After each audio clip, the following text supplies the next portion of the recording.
This is a Dynamite Network podcast.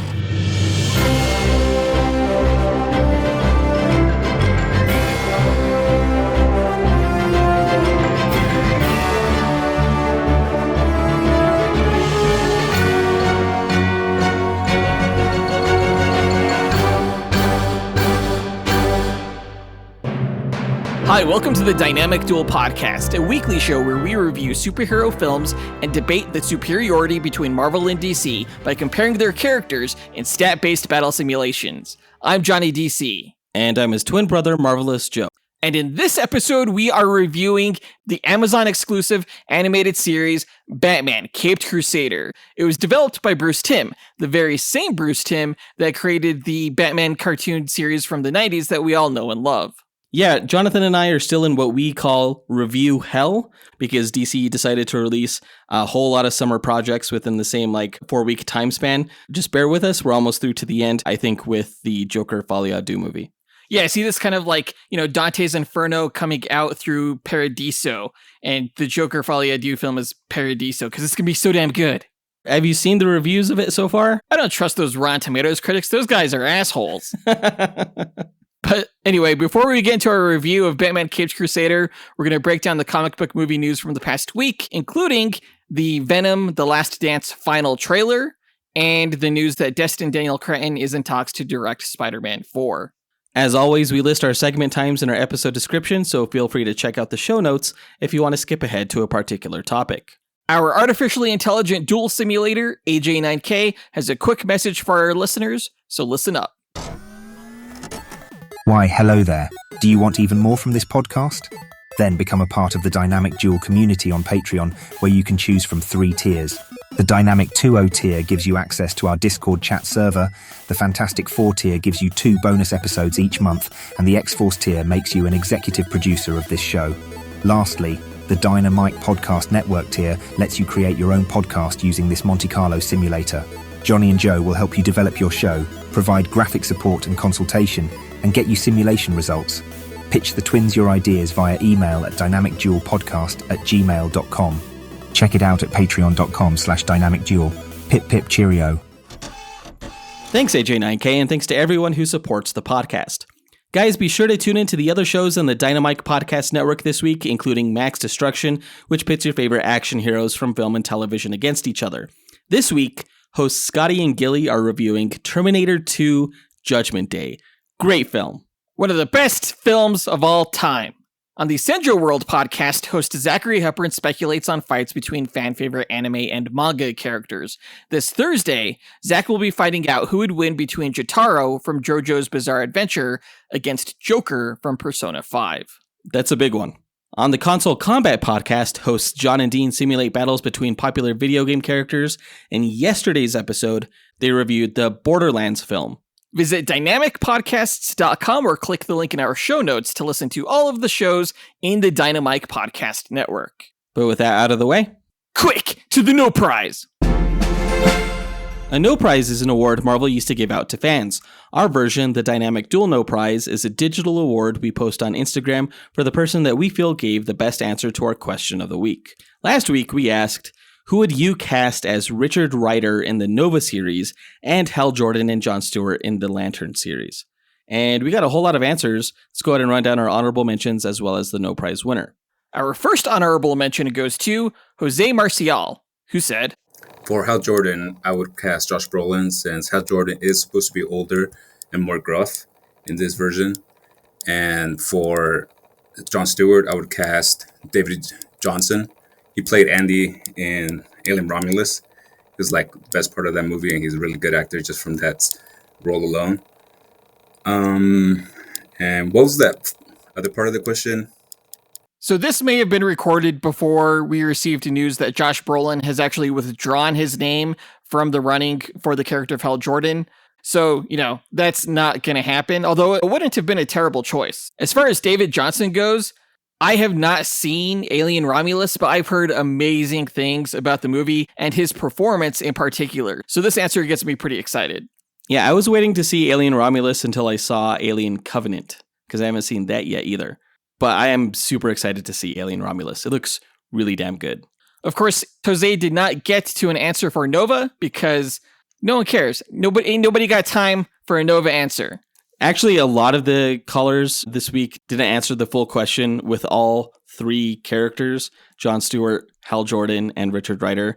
Only a few of them did, but not our next honorable mention, Miggy Matanguihan, who said, "Hey, what's up, guys? This is Miggy, and even though it might be confusing for general audiences, from the short list, I would pick Chris Pine to play Hal Jordan, and then the Hollywood Reporter said that they would want a younger actor to play Jon Stewart, so I would go with Malachi Kirby.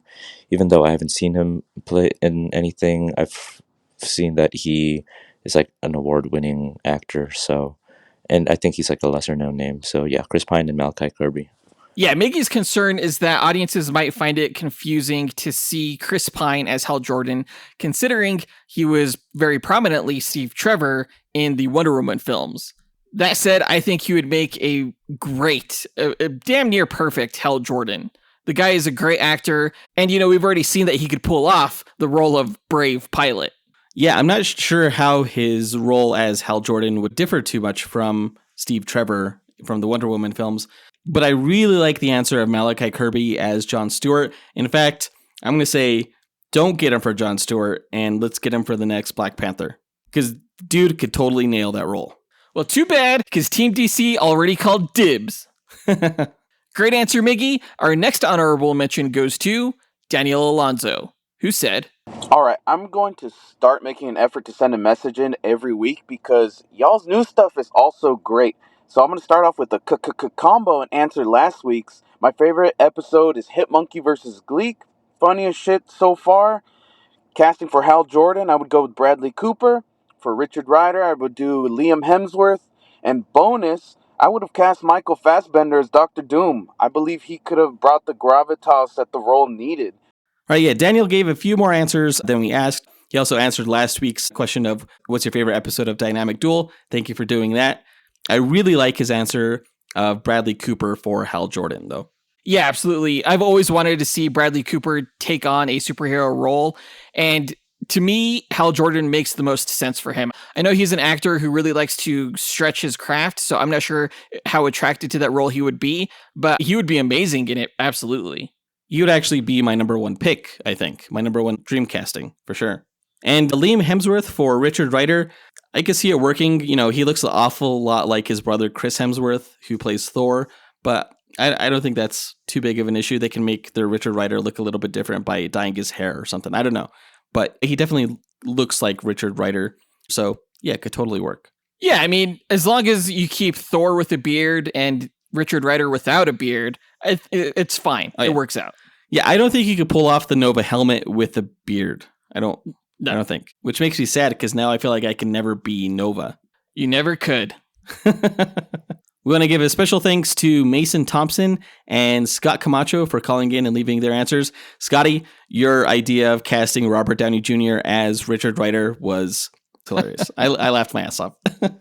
But the winner of this week's No Prize is Cyrus Moore, who said, "Hey guys, Cyrus Moore here. So the perfect DC Lanterns casting for Hal Jordan is Bradley Cooper, Shamar Moore for Jon Stewart, and I don't really know the Nova Corps very well, but I feel like Logan Lerman from the Maze Runner would make a pretty good Nova Corps member for Richard Rider. But yeah, Bradley Cooper and Shamar Moore would be perfect choices to be Lanterns. Thank you guys." Yeah, again, Bradley Cooper as Hal Jordan is the best possible outcome. Shamar Moore would actually make a perfect Jon Stewart if he was younger, I think. Shamar Moore, I think, has aged out of that role, but considering he had a long-running role on the show Criminal Minds, where he's kind of done this whole True Detective style thing, which is what the Lantern show is being compared to, yeah, he would be great. And then Logan Lerman as Richard Rider. I actually like this casting the best. Logan Lerman was actually not in the Maze Runner movie. That was Daniel O'Brien. Logan Lerman was Percy Jackson. He was in those films. Yeah. But I remember his name was tossed around for Spider-Man back when they were casting for Spider-Man Homecoming. And Tom Holland ended up getting the role. But I think that Logan Lerman definitely looks like Richard Rider from the comics and could totally pull it off. And the guy could act as well. Like I remember seeing him in the Noah movie, and he did a fantastic job. But great answer, Cyrus Moore. You win this week's No Prize. If you, the listener, want a shot at winning your own No Prize, stay tuned to later on in this episode when we'll be asking another question of the week. And now that that's done, on to the news.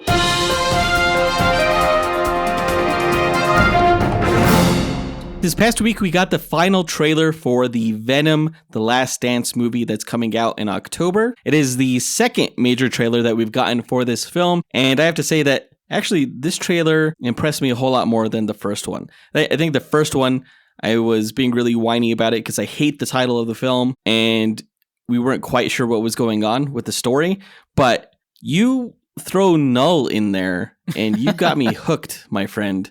As soon as I saw that the main bad guy of this movie was not going to be Chiwetel Ejiofor's Orwell Taylor and that it was going to be Null, I was blown away. That was the best case scenario.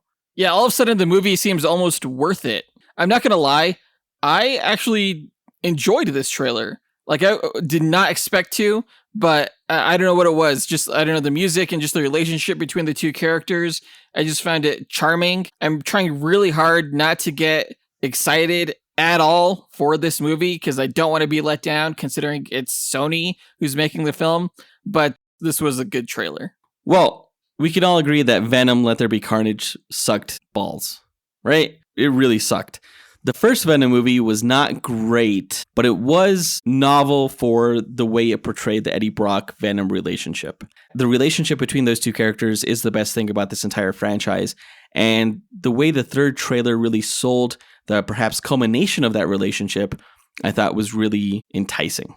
I want to see how this story might end, if it does. I mean, like, both of the trailers that came out for this film have heavily alluded to the idea of Eddie Brock or Venom sacrificing themselves for the other.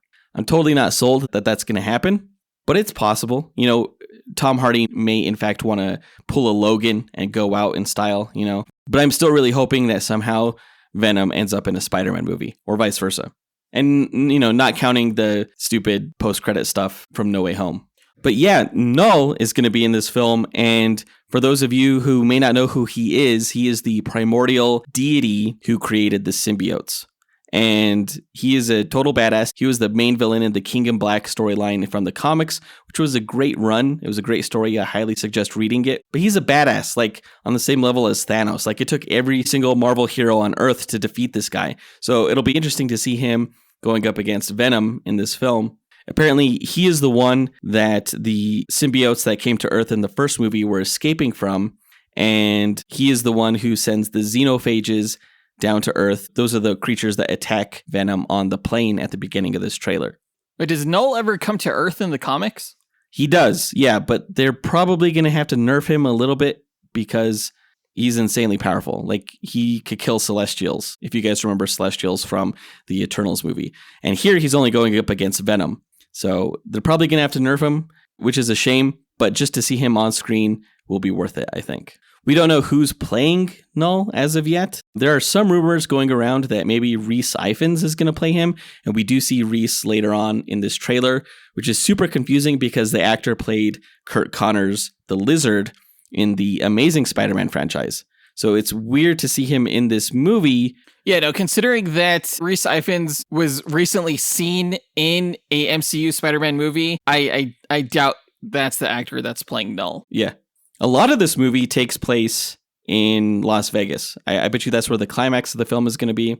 And there's this weird scene where Eddie and Venom steal a disguise from some guy wearing a suit. I don't know what's going on here in the scene. It almost looks like Eddie pees on him before Venom slaps the shit out of him. The guy pees on Eddie. Is that what happens? Yeah.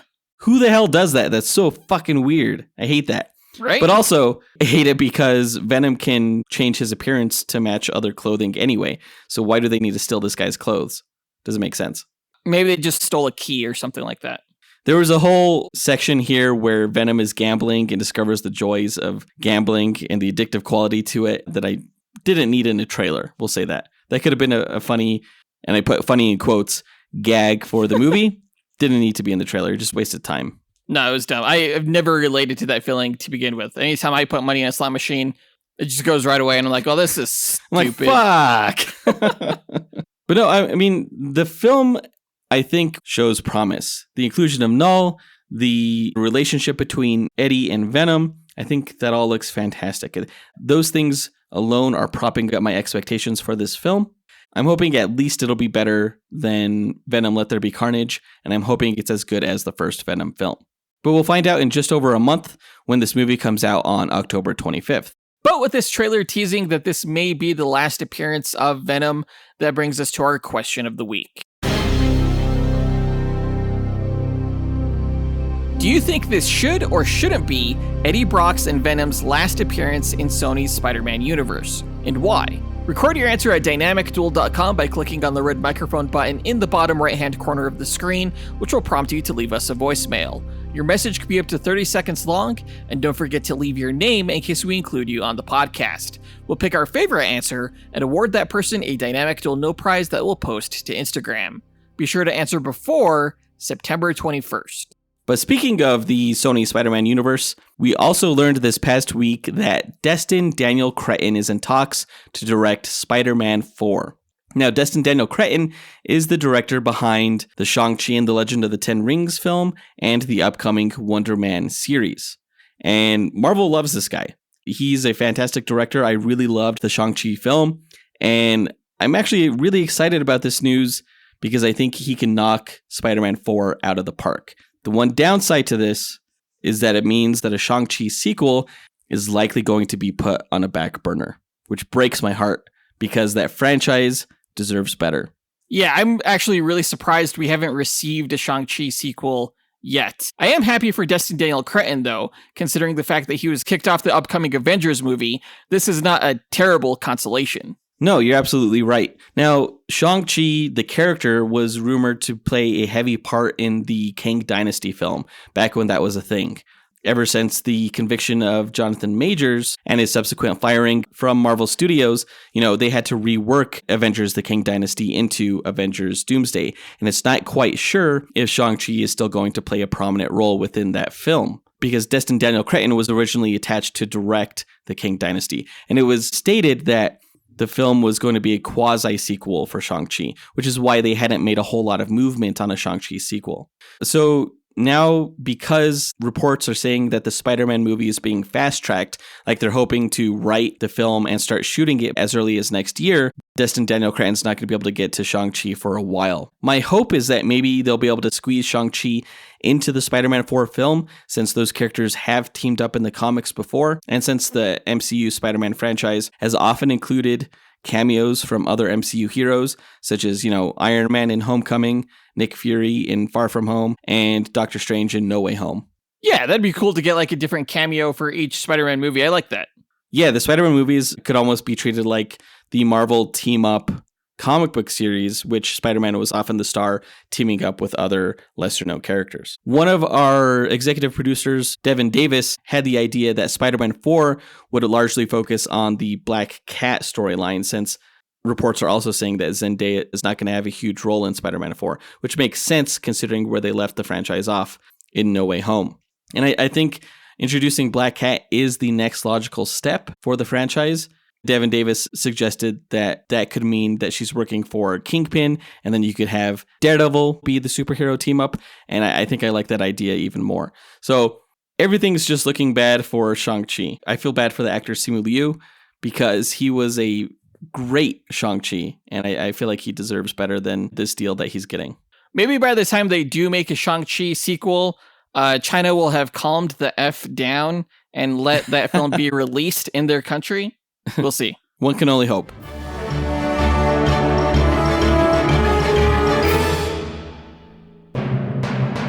But that does it for all the news for this week. Now let's move on to the main event of this episode, when we review the Amazon exclusive DC animated series Batman Caped Crusader Season 1.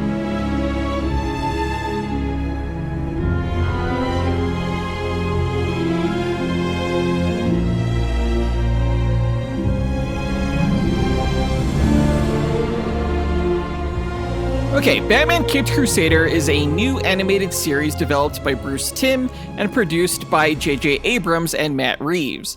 It is a reimagining of sorts of Bruce Timm's beloved animated series that us 90s kids used to watch every day after school, and on Saturday mornings. This series, however, is unhindered by concerns over network marketability, allowing for a more mature, psychological, and progressive take on the familiar characters within the Batman mythos. And while I'd hesitate to say it's an improvement upon the 90s series in the same way that the recent X-Men 97 series was over that childhood favorite, Caped Crusader's retro aesthetics and intriguing interpretations do make it a worthwhile and standout addition to Batman's vast library of animated content. Now, since the primary appeal of the series really is how it interprets its characters, if you haven't seen the show and want to avoid spoilers, stop listening now. Watch the show, then come back and listen to our thoughts because we will be delving into spoilers. Yeah, anyone who was a fan of the 90s Batman the Animated Series cartoon, I think owes it to themselves to check this show out. But I think it goes even harder into the hard-boiled elements of the Batman comics when they first came out. Oh, absolutely, for sure. It's much more in that classic noir style. It's very hard-boiled, very stripped down, very classic Batman, which is nice. Now, I wouldn't say this is a must-see Batman series, though. The main appeal of it isn't necessarily Batman, but the creators behind the show. From Bruce Timm's classic design and strong storytelling sense, to J.J. Abrams' talent for bringing new life to established properties, to Matt Reeves' gritty and realistic understanding of the character evidenced in his 2022 film The Batman, to the involvement of some of the comic industry's best writers in Ed Brubaker and Greg Rucka.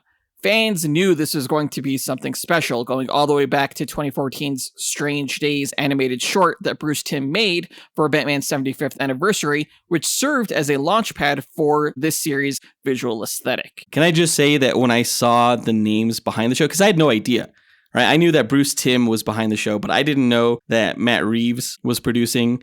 I think I knew that J.J. Abrams was producing, but that's still a huge name to see for this cartoon. And then all of a sudden I saw Ed Brubaker and Greg Rucka. And I'm like, what the fuck is this? Is this going to be the best show of all time? Right? Man, I was truly impressed by the names behind this series. 110%.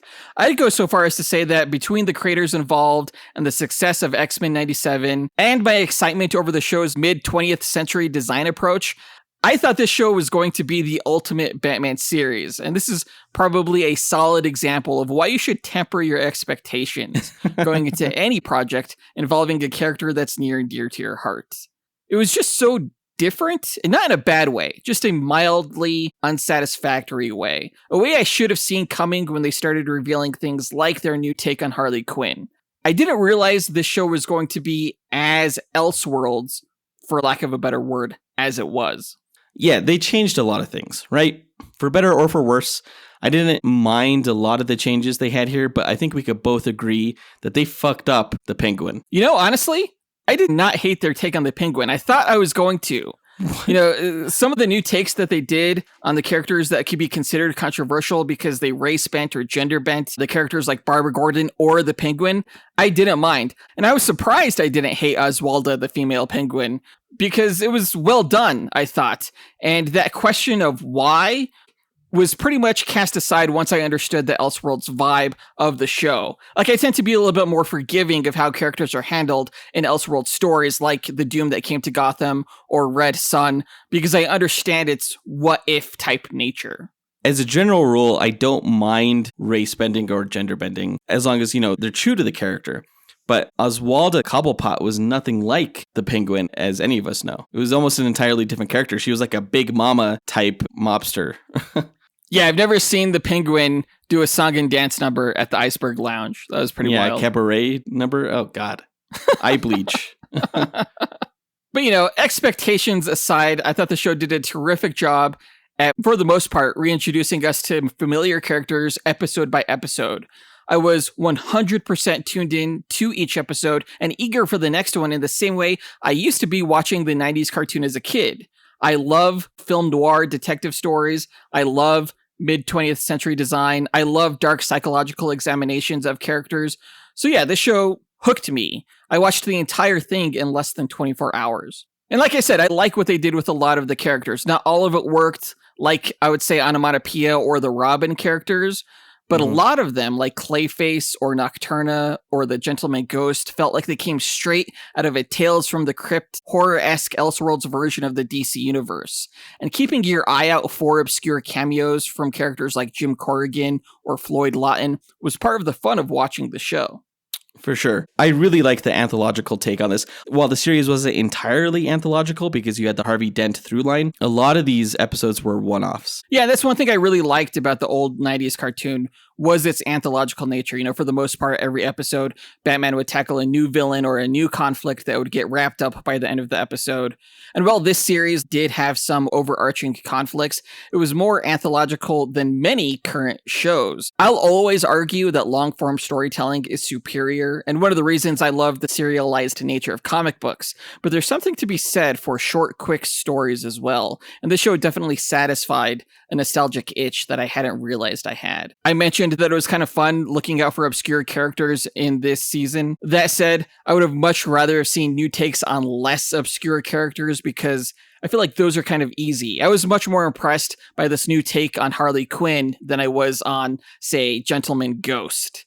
I think it would have been much more of a challenge to come up with psychological rich takes on characters like Poison Ivy or Mr. Freeze. So I'm looking forward to seeing them in subsequent seasons, if they make them, you know, along with the Joker, who at the end of this season was teased in a Man Who Laughs Conrad Veidt horror-esque manner, which, yes, please. Back when Batman Begins came out, which was a much more grounded, gritty take on the character in a way that audiences weren't used to seeing because we were used to like the Schumacher films and stuff like that. Grounding things in reality kind of became popular for a while. You know, the ideas where if you take the character and you remove the fantastical elements and imagine what it would be like if this thing actually existed in reality, that's what they did on this Caped Crusader show for the most part, minus the supernatural episodes with Gentleman Ghost and the Carnival and things like that. It was really cool to see those ideas take shape in a more grounded, gritty way because it totally fits the world of Batman. And yeah, I would love to see how they would approach more fantastical characters like Poison Ivy, like Mr. Freeze. I think that'd be really neat. Yeah, I really hope they do more seasons of this show because that would be amazing to see. Now, listeners of this podcast may have heard me complain about Bruce Timm's figure design. I praised the Tomorrowverse for moving away from that Bruce Timm style and showing us something less templated than decades past. This show moves back toward that style, though it does mix it up a little bit more than in the past. I actually didn't need chunkier versions of characters like Renee Montoya or Harley Quinn. It literally looked like they just took the female character model and increased the width. Yeah, but overall, it was really nice to kind of revisit these character designs. Yeah. In a nostalgic way, but, you know, everything just felt a little bit cleaner and more varied and a little bit more modern, too. I would definitely agree that it looked cleaner. I thought it actually looked a little bit older in terms of the design than the 90s series. Like the 90s series had much more streamlined buildings, I felt, and this one it was a little bit more vintage, I would say. Honestly, you know, I'm spoiled after Suicide Squad Isekai. Again, as we mentioned in that review, that was probably the best animated work out of any animated DC project ever. So to go from that to this, it was like, oh, more Bruce Timm, yay. But I've mentioned characters a lot. Let's go ahead and move into our character breakdown, starting with Batman Bruce Wayne. He was voiced by Hamish Linklater, known for his work on The New Adventures of Old Christine, Legion, Midnight Mass, and Manhunt. Well, I don't think the dichotomy between his Bruce Wayne and Batman voice was as successful as Kevin Conroy. I didn't think it was terrible either. His Batman voice sounded to me like a mixture between Kevin Conroy's authoritative approach and Christian Bale's growl. Now, he did a fantastic job. Now, most Batman animated voice actors are largely doing a Kevin Conroy impression, and this is no exception. I do think to that end, I prefer other animated voices like what Jensen Ackles did in the Tomorrowverse. Yeah, I would agree. But this was entirely passable. I was impressed by the job that Hamish Linklater was able to do. I'd say like after Conroy, he's my third or fourth favorite Batman voice. Yeah, that sounds about right. I do think that Hamish Linklater would make a fantastic live-action Batman, considering the guy's a pretty good actor. I would have much rather have seen him as Bruce Wayne than fucking Ian Glenn in the Titans series. Yeah. Now, it's occasionally a challenge for writers to make Batman stand out against, arguably, literature's most intriguing and colorful rogues gallery. And this series definitely suffers on that front. I felt like Batman actually got less screen time in each episode than I thought he would, though honestly, maybe about the same amount as the 90s cartoon. I'm not 100% on that. When he did appear, though, they made the most of his appearances, as stripped down as the character was for the show. He wasn't big on martial arts, but he had a fair number of gadgets, and it was a decent showcase for his detective work. Well, I feel like they could have maybe taken away from some of the screen time that the villains got each episode in order to show more of his detective work processes. Absolutely. Yeah, they could have 100%. The show hints that Bruce Wayne may be as insane as his villains, focused less on justice and more on punishing criminals, as evidenced when he lied to the police as a kid saying he didn't see the face of the man who killed his parents, followed by him appearing in Alfred's room that night, telling him that Gotham's criminals are all going to suffer. I was like, dang, get this kid a therapist. Exactly. But I also liked that approach for the character. Like, Batman should be psychologically dark and traumatized. It was actually kind of fascinating to me that Bruce Wayne didn't blink once this entire show. Wait, what? Really? Yeah. Oh, creepy. Super, actually. But I did like how this series showed that Bruce Wayne is doing something to help Gotham besides punish criminals, though, like the new housing development just outside the city. It kind of addresses the criticism that SNL made that he just beats up poor people. Now, he comes into conflict with Alfred consistently throughout the show, calling him Pennyworth and talking back to him like a teenager would. Bruce is definitely an angry person in the show, but by the end of the season, he comes to realize how much Alfred means to him and refers to him as Alfred for the first time. Now, speaking of Alfred Pennyworth, he was voiced by Jason Watkins, who's a British television actor. I thought he did a great job acting as a demure Alfred, who seems to be guilt-driven in the series into being less of a father figure, as he's typically depicted, and more of an enabler. Like, he just can't say no to Bruce. It's a fresh take on Alfred, and not one that I hated by any means, because I can see it making sense for the character, and he was still a good man and a good example, ultimately, for Bruce. He was still trying to be his conscious. Alfred's always the one trying to pull back Batman from the brink of the abyss. But here, with how early Bruce Wayne started showing signs of psychosis, you would think that Alfred should have done a better job of getting this kid some help. Because, he seemed afraid, honestly, of Bruce Wayne. Yeah. Right. I thought the same thing. Tackling Commissioner James Gordon and Barbara Gordon simultaneously, they were voiced by Eric Morgan Stewart and Crystal Joy Brown, respectively. Barbara Gordon was reimagined as a lawyer for this series, which I thought was a brilliant way to keep her story tied into her father's and Harvey Dent's. Barbara is an idealist, which often brings her into conflict with Commissioner Gordon, who's more of a cynic, but one still trying to help the city. Together, they make a pretty great pair, I thought, and I can't wait to see how Barbara evolves into a costumed crime fighter like Batman. If they decide to go that route. Right. Yeah, they may not.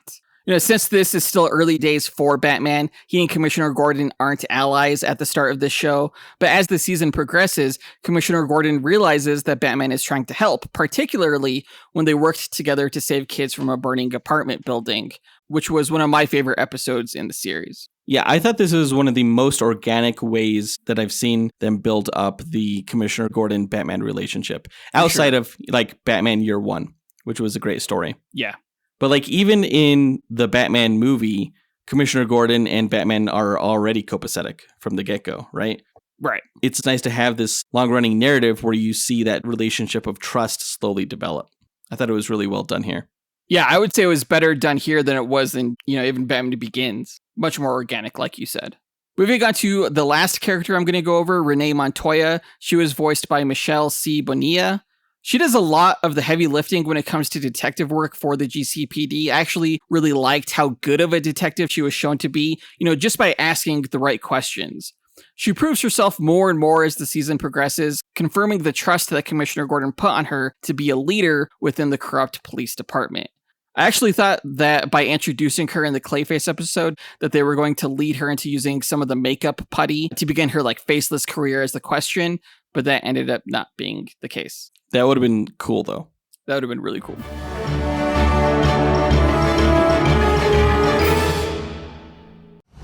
In a world where fantasies collide and heroes clash, one podcast network rises above the rest. Prepare yourself for the ultimate showdowns in comic books, video games, movies, and anime. The Dynamite Podcast Network presents Console Combat, where video game legends brawl every Monday. Dynamic Duel, where comic book titans smash every Tuesday. Max Destruction, where TV and action heroes battle every Wednesday. And Sendro World, where anime champions clash every Thursday. Join us as we speculate on the matches and, armed with the power of mathematical simulations, discover who will emerge victorious. Visit dynamicpodcast.com, where we settle the debate and settle the score. Moving on to the story highlights, episode 1 was titled In Treacherous Waters. Oswalda Cobblepot, owner and singer of the Iceberg Lounge, has been making a name for herself in Gotham City's criminal underworld as the Penguin, while trying to eliminate her mob boss rival Rupert Thorne by destroying his organization's warehouses. However, Thorne survives with help from a leak in her circle. Believing it is her youngest son Aaron, Oswalda kills him. However, her eldest son, and the real source, Ronald, seeks out Gotham City's police department, Commissioner James Gordon, for protection. With help from Jim's daughter Barbara Gordon and a mysterious vigilante called the Batman, Ronald safely reaches the GCPD, but Oswalda launches a missile to destroy the police station. Unbeknownst to her, the station is evacuated before it is destroyed.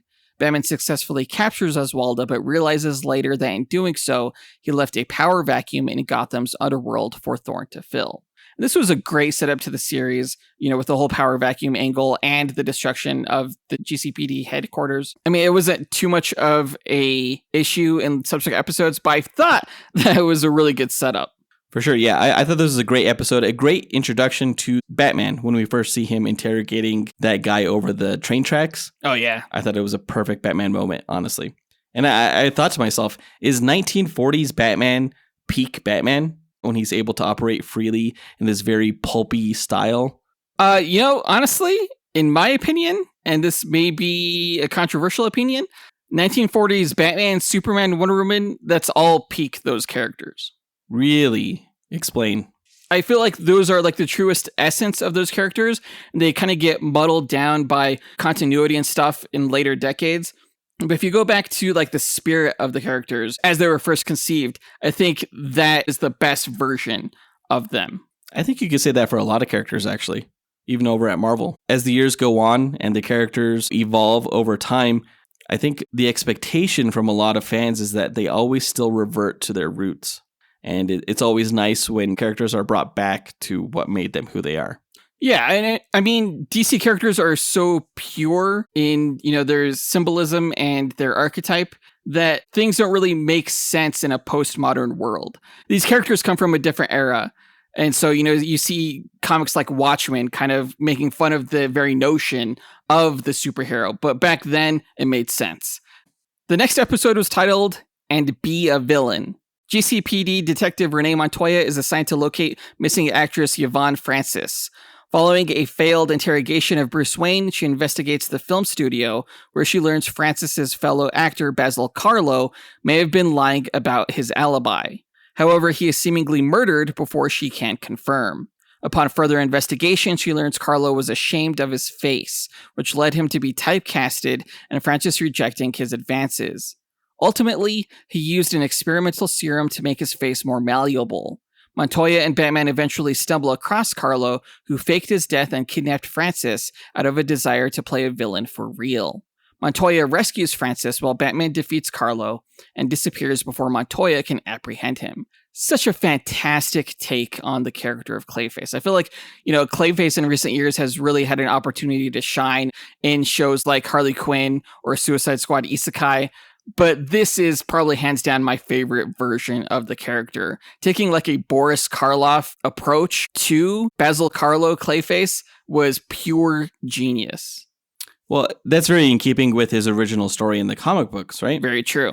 In the comics, Clayface wasn't like this huge turd monster. He was actually just a serial killer who disguised his face. This version of the character, I think, was the best of both worlds, though. For sure. It is weird, though, seeing this version of Clayface coming off of the back of Suicide Squad Isekai. Yeah. who was a very, very different version of Clayface. Well, from any media, to be fair. Yeah. It's just interesting, I guess, how adaptable the character can be, which I guess is not so surprising because he is Clayface. He is adaptable, if anything. Episode 3 was titled Kiss of the Catwoman. At a museum displaying Gotham's elite jewels, Bruce encounters an heiress named Selina Kyle, who has an interest in his late mother Martha Wayne's pearls. He is later ordered to attend a month of therapy with Dr. Harleen Quinzel after assaulting a patron who insulted his parents. Meanwhile, Kyle resorts to jewel theft after being left in debt, adopting the Catwoman persona. After being caught and outed by Batman, she takes inspiration from him by upgrading her car and using gadgets before Gotham's District Attorney Harvey Dent bails her out, allowing her to resume her crime spree. Deducing Kyle will try and steal Martha's pearls, Bruce orders the museum to close early to lure in Catwoman, who is eventually caught once more and left destitute upon learning her maid Greta sold her belongings and refuses to bail her out. I loved Greta. I love the idea of Catwoman having a butler like Alfred, who's, kind of petty. That was great. This was a fantastic episode. I really liked Christina Ricci's performance as Catwoman as well. The character design was very much in keeping with her first appearance in the comics. And while there wasn't enough romantic tension, I think, between the two, I still really liked the moments that they shared together. Now, it wasn't actually the first appearance, because the first appearance of Catwoman wore an actual, cat's furry face, but it was definitely inspired by early versions of the character. It's not a design that I love, but it works within this world. Right. It doesn't make sense for her to wear high heels and a dress, right? Right. Or a cape. That's bizarre. I did like that she was very heavily inspired by Batman, though. It was a great version of the character. Episode 4 was titled The Night of the Hunters. After Mayor Jessup orders the creation of a task force to apprehend Batman, Gordon chooses Montoya to run it. Using Dr. Quinzel's insights, corrupt GCPD detectives Harvey Bullock and Arnold Flass use a masked criminal called Firebug as bait to lure out Batman. As part of their plan, they let Firebug go to start a fire. Batman arrives to rescue civilians, evading corrupt SWAT officers led by Bullock and Flass in the process. As Bullock and Flass kill Firebug to cover their tracks, Batman reluctantly works with Jim, who disapproves of the task force's methods, to save the remaining civilians. Afterward, Batman disappears once more. Bullock and Flass are hailed as heroes by Jessup and put in charge of the Batman task force, with Jim narrowly keeping his job. I loved this episode.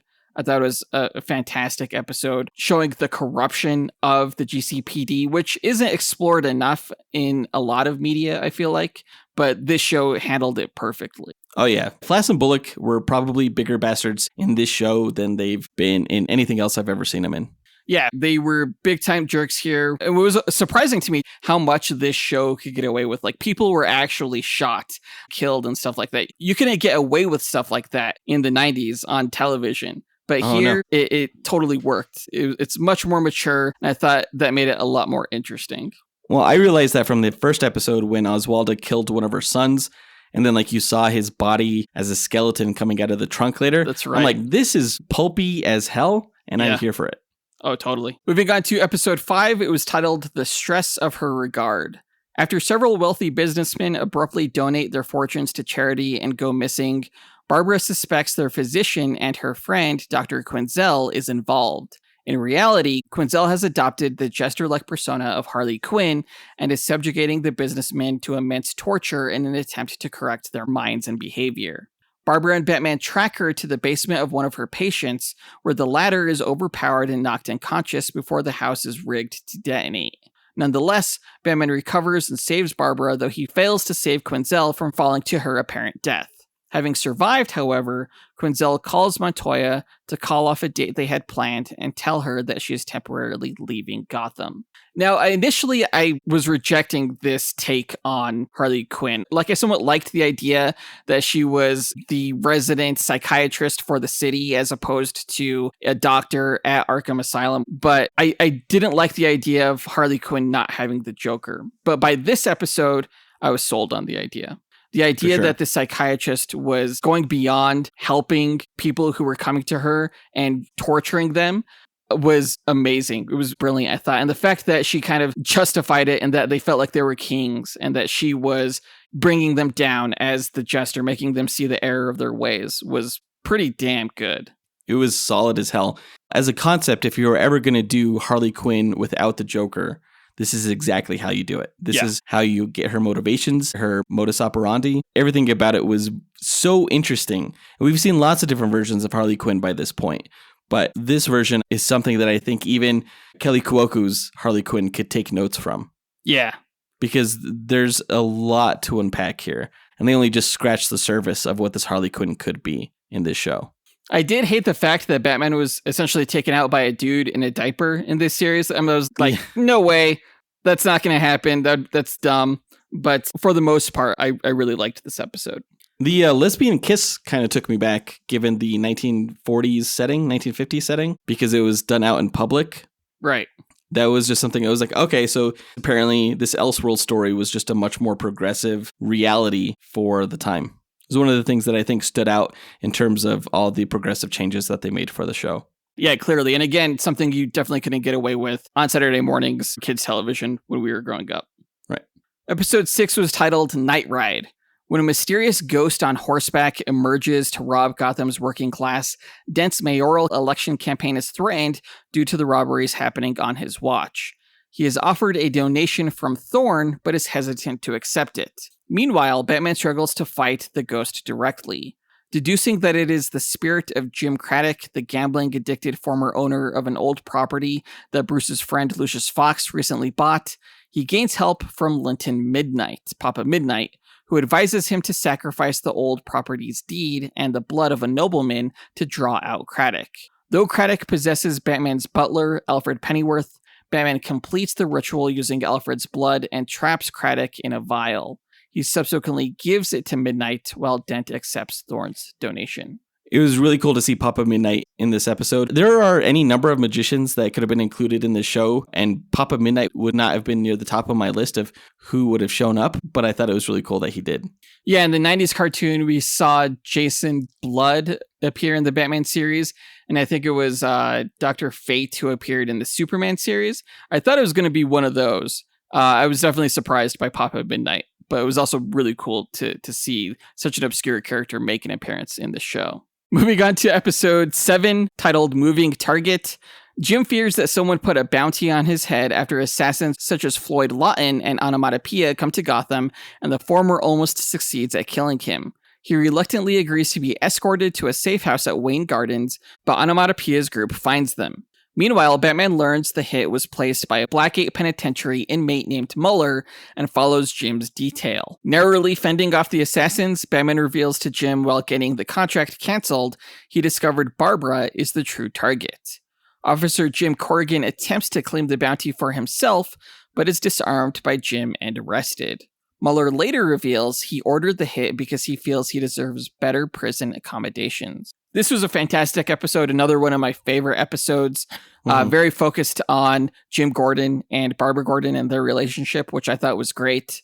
I didn't love Onomatopoeia here. He doesn't make sense to me as like a gang leader. No, he wouldn't be able to order anybody around. They would just see him as a joke. Exactly. Right? His voice didn't work for me too. Like it was too raspy and stuff like that. Like whenever I read Onomatopoeia's voice in the books, I always thought of it as more of like a Hannibal Lecter type voice. Yeah. Something like James Spader's Ultron or something like that. But here he sounded like Bender from Futurama or something like that. It just did not work. I did think it was cool that they had Jim Corrigan on the GCPD. I was not expecting him. I actually thought he was going to die at the very end of this episode and somehow be reborn as the Spectre or something like that. That didn't happen, but you know, they're setting him up for something like that.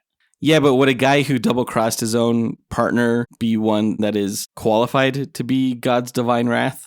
Well, this is in keeping with the character from the comics. Like, Jim Corrigan was an asshole in the comics. Really? Oh, okay. Yeah.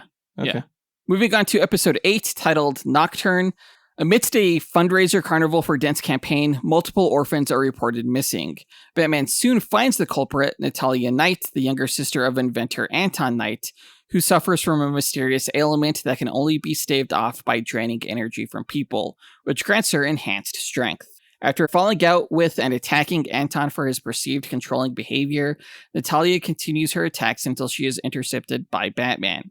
After making her realize she accidentally killed Anton, who begged Batman to stop her before he died, Batman takes Natalia to safety while her victims are taken to a hospital to recover.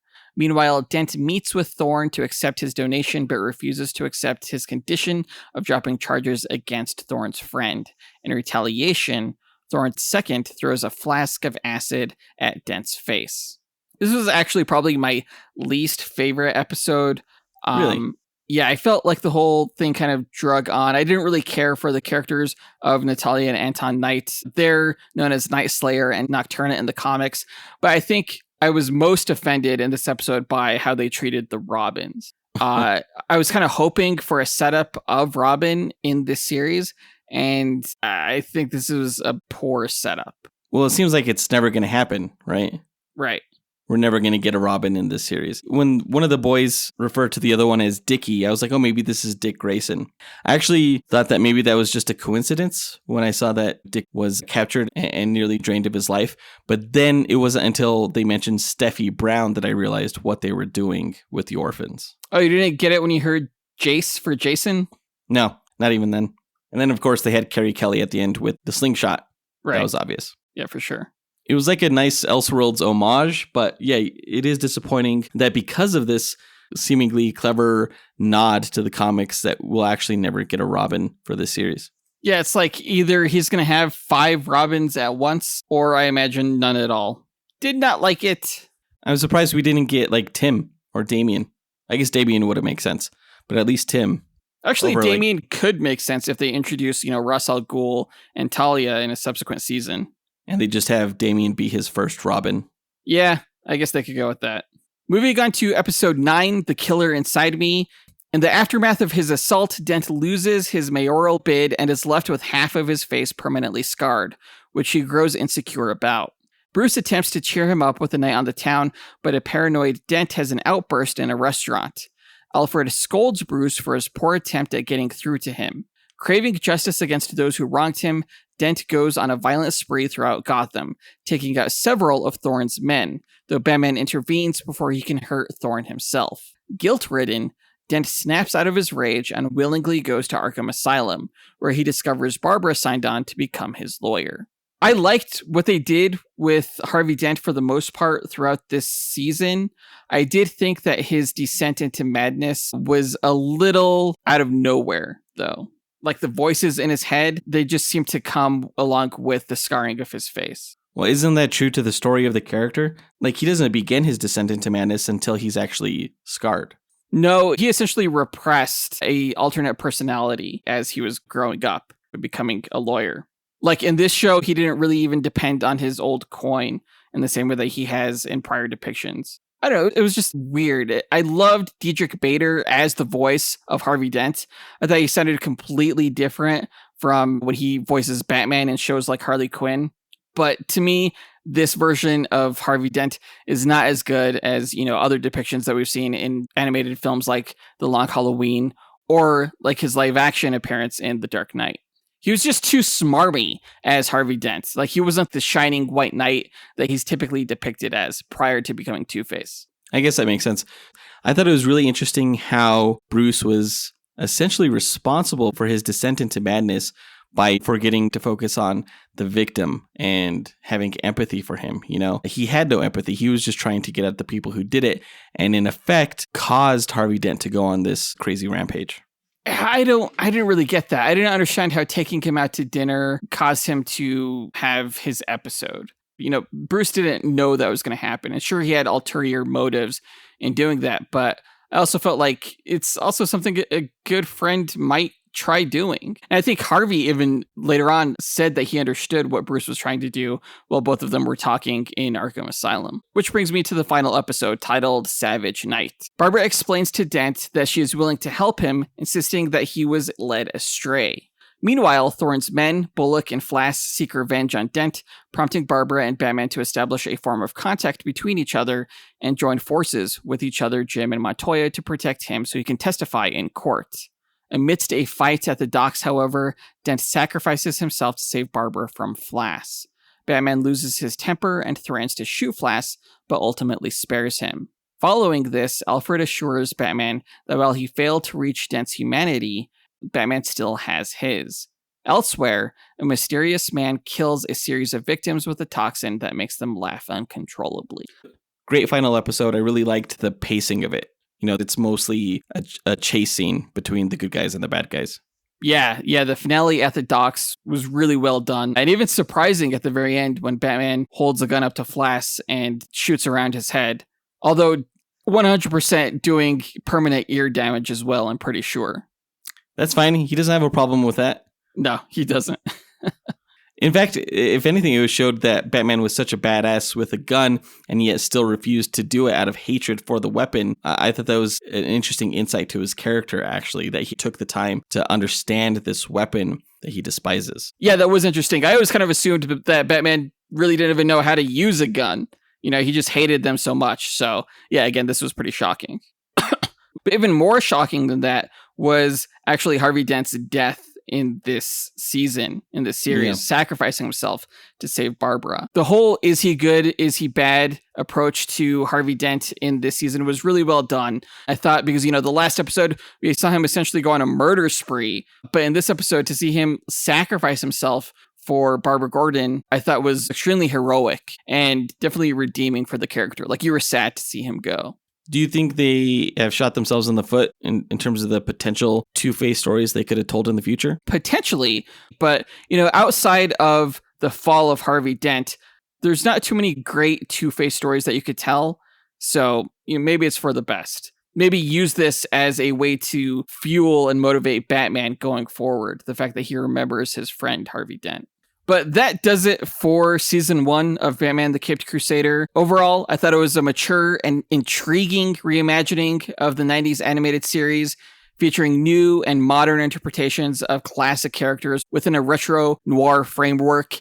Not every interpretation is successful, and it would have been nice to see Batman a little bit more than we did. But overall, I definitely recommend the series, especially for the people who are behind it. I'm giving it 4 out of 5 stars, a fresh rating on Rotten Tomatoes. I would agree. I think the setup and the premise of the series is better than the execution for the most part. Don't get me wrong, it was a really good show. It was enjoyable, and I would recommend it to any fan of Batman and any fan of Batman the Animated Series. But it does feel like for some episodes, they squandered their potential, even though I had a really good time with the series, and I'm really looking forward to where they take it in the future. Oh yeah, absolutely. I'm not sure if they're doing a season 2, but I really hope they are. I would love to see it. But that does it for this review. AJ9K, help close us out. Thanks for listening to Dynamic Duel. Visit the show's website at dynamicduel.com and follow us on Instagram at Dynamic Duel Podcast. You can support the show on Patreon at patreon.com/dynamicduel and joining a tier that works for you, or by rating and reviewing Dynamic Duel on Apple Podcasts, Spotify, Podchaser, or on our website. Don't forget to listen to the other shows in the Dynamite Podcast Network, including Max Destruction, Senjo World, and Console Combat. In our next episode, we will be doing a duel between Kite Man and Stilt Man. Both of whom are kind of ridiculous villains in concept. It's going to be a lot of fun, though.